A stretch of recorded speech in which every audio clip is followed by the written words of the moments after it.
I frequently need to return to Edward de Bono's book to remind me of something very important in life. This particular book of his is How to Have a Beautiful Mind. We often forget the importance of recognizing a beautiful mind and how we might develop a beautiful mind.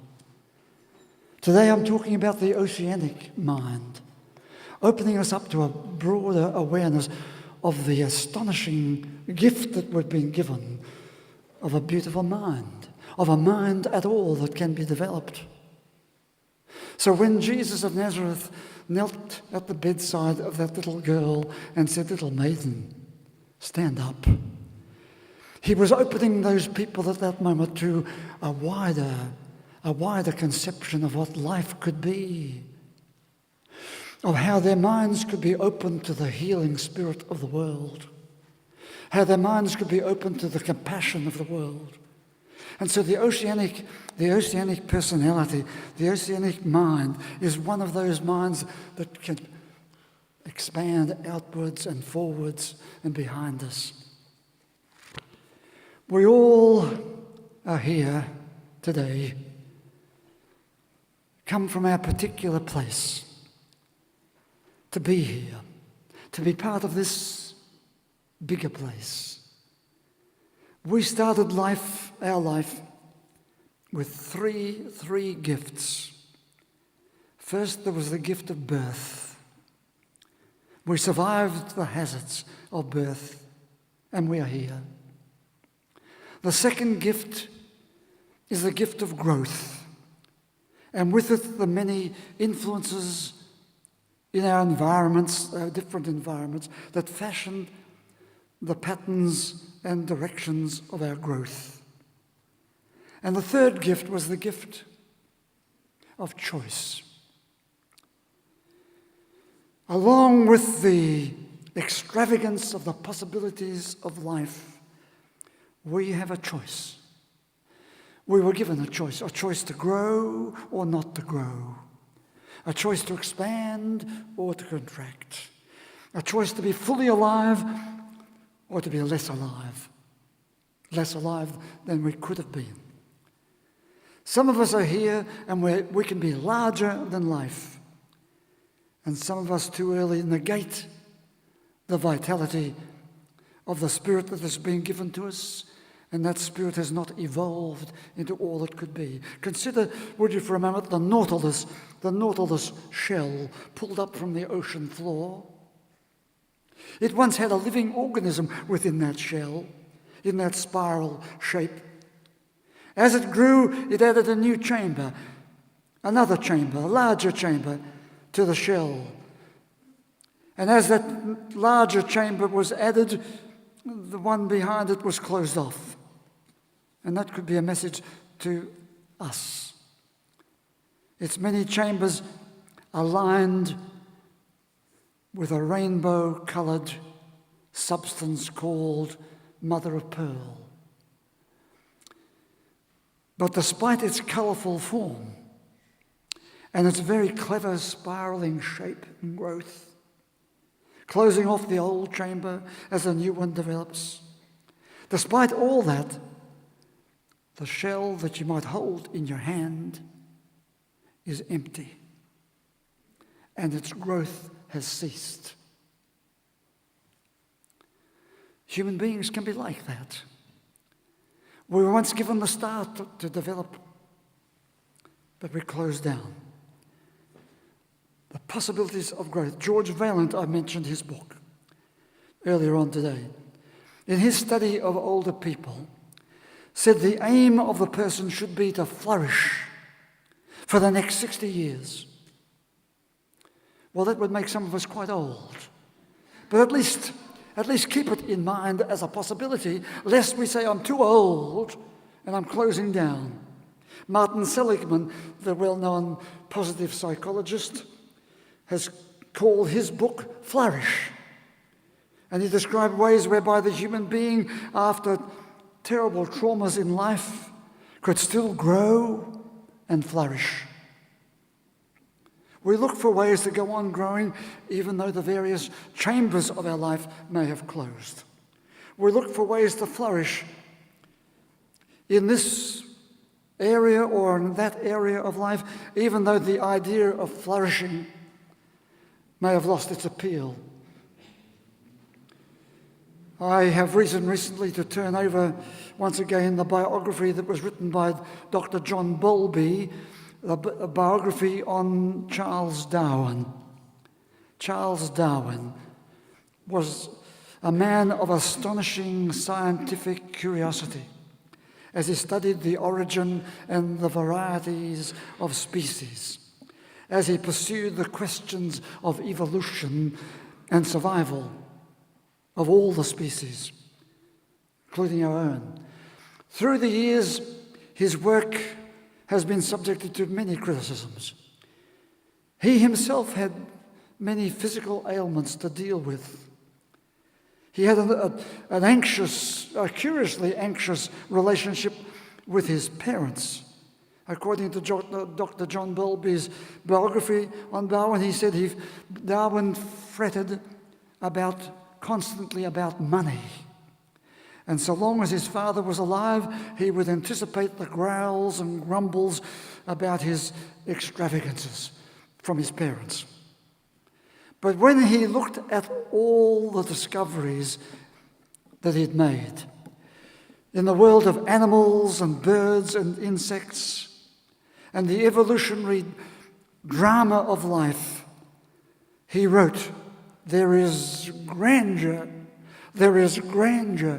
in this view of life. So here today, I'm asking you to focus for a few moments on this expansive, oceanic view of life. I will pause to focus on the characteristics of the oceanic personality that's possible for us, and maybe also include within that an oceanic spirituality. William James, that great psychologist of another century, said there is such a thing as an oceanic feeling.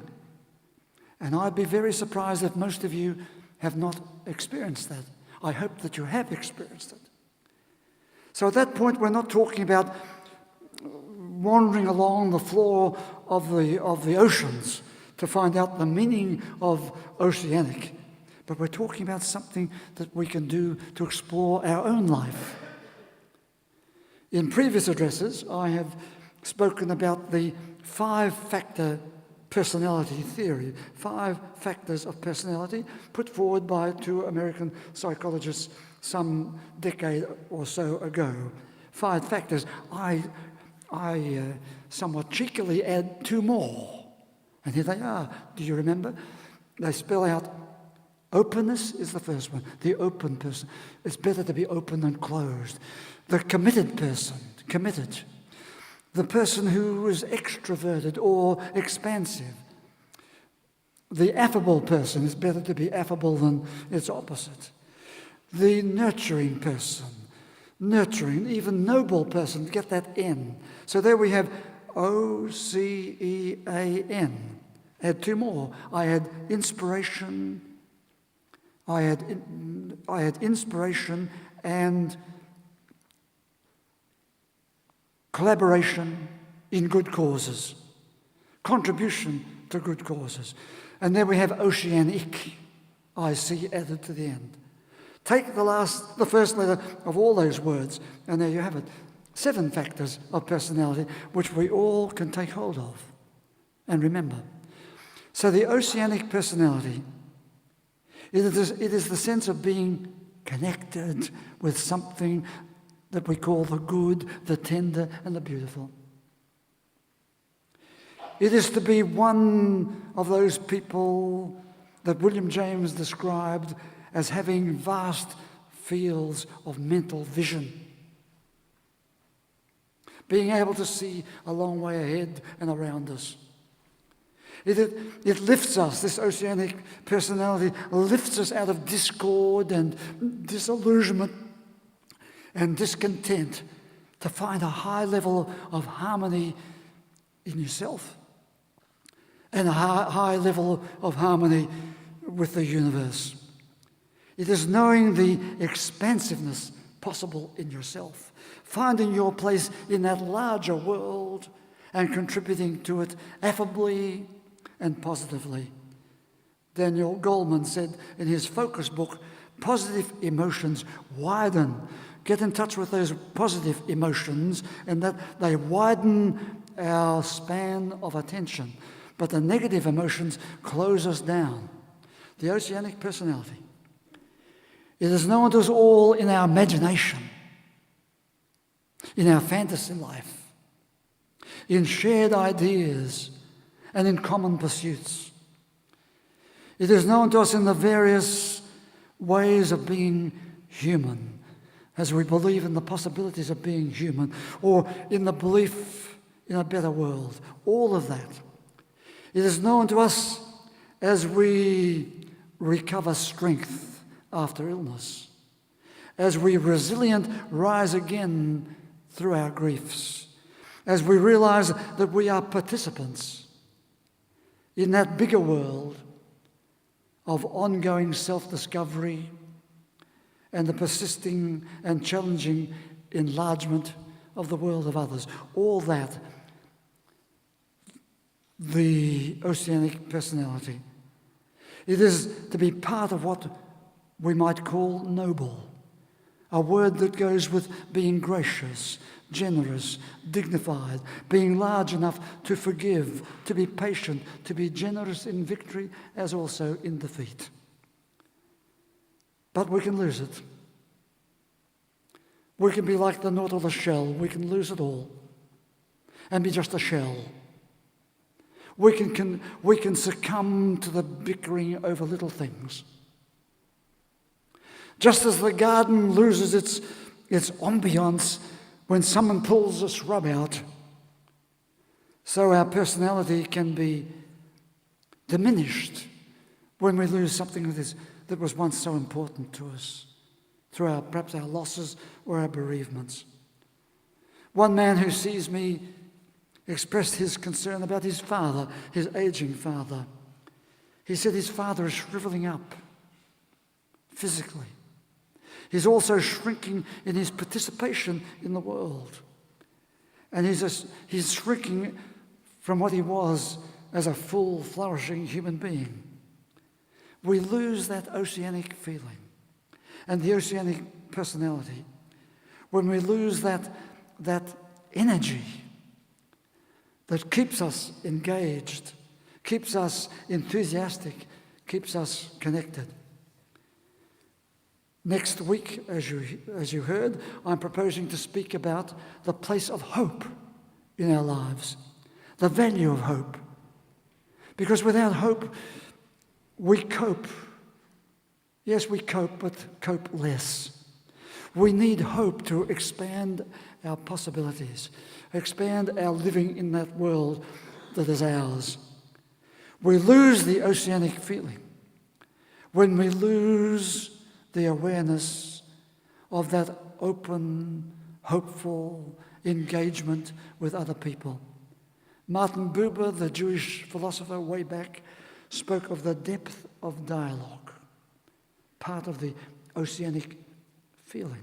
He said each of us is encased in armor, which we soon, out of familiarity, no longer notice. We no longer hear the other addressing us, he said. And indeed, we lose awareness of what we are saying to the other person, so that our armor goes around us. We can only become bigger people when we engage more fully with the other person. So we need to find ways whereby we can, if you want to live with your armor, to live with it much more comfortably, so that we can still also be engaged with other people in that dialogue. It requires openness. It requires expansiveness. It requires aliveness or affability. It requires nurture. It requires inspiration. It requires collaboration in good causes. Oceanic. Oceanic. We see the oceanic personality and the oceanic feeling and the oceanic experience of life in the art of Caravaggio, in the music of Gustav Mahler, in the poetry of Pablo Neruda, in the insights of Sigmund Freud, all that we see. The oceanic feeling is the oceanic personality is described by William James. Abraham Maslow called it the peak experience. There it is. And also we heard it as Jesus knelt beside the bed and said, "Little maiden, arise." He was opening them in such an act to what we, the people there, were unable to see. And he's wanting every person thereafter to see it, namely to be in communion with the higher things of life, in communion with the greater universe, in communion with the healing spirit, searching for and hoping for that experience of that larger life, that larger existence. Because our littleness, you see, our littleness can easily take over. The fragments can become so much part of our disintegrating self, rather to pull the fragments together in an integrated way into a more dynamic wholeness. And thereby we're becoming part of this oceanic expression of ourselves. Living for such a short moment as we do, in this large space of time, of centuries after centuries, we wish that we could live forever, to celebrate and enjoy the gifts that have been given to us from the very beginning. There they are. And in that celebration, we're part of the oceanic gift of life. Would you please stand?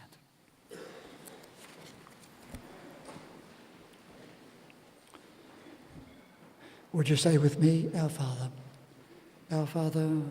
who art in heaven, hallowed be thy name. Thy kingdom come, thy will be done on earth as it is in heaven. Give us this day our daily bread, and forgive us our trespasses, as we forgive those who trespass against us. And lead us not into temptation, but deliver us from evil. For thine is the kingdom, the power and the glory, forever and ever. Amen. And the blessing for today. The blessing also is a blessing that opens us to life, gives us encouragement to see in life the God of bigger things. May the God you see in all the colours of creation arouse in you a sense of awe and wonder. May the God who is a sacred presence be real to you. May the God who is a source of inspiration and courage keep calling you forwards. May your God go with you and bless you, today and always.